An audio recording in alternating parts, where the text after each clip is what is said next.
విజయవాడలోని శాతవాహన కాలేజ్ ఎదుట విద్యార్థి సంఘాల నేతలు ఆందోళనకు దిగారు. కళాశాల భూములను కాపాడాలి అనే డిమాండ్తో ఎస్ఎఫ్ఐ, ఏఎస్ఎఫ్, పీడీఎస్యూ నేతలు గేట్ ముందు బైఠాయించారు. విద్యార్థుల భవిష్యత్తు అంటే కూటమి సర్కారుకు లెక్క లేదు అని విద్యార్థి నేతలు మండిపడ్డారు. ప్రభుత్వానికి వ్యతిరేకంగా నినాదాలు చేశారు. అనంతరం కళాశాలలోనికి బలవంతంగా దూసుకెళ్లేందుకు ప్రయత్నించారు.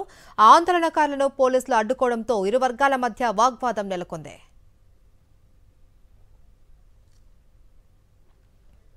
విజయవాడలోని శాతవాహన కాలేజ్ ఎదుట విద్యార్థి సంఘాల నేతలు ఆందోళనకు దిగారు. కళాశాల భూములను కాపాడాలి అనే డిమాండ్తో ఎస్ఎఫ్ఐ, ఏఎస్ఎఫ్, పీడీఎస్యూ నేతలు గేట్ ముందు బైఠాయించారు. విద్యార్థుల భవిష్యత్తు అంటే కూటమి సర్కారుకు లెక్క లేదు అని విద్యార్థి నేతలు మండిపడ్డారు. ప్రభుత్వానికి వ్యతిరేకంగా నినాదాలు చేశారు. అనంతరం కళాశాలలోనికి బలవంతంగా దూసుకెళ్లేందుకు ప్రయత్నించారు.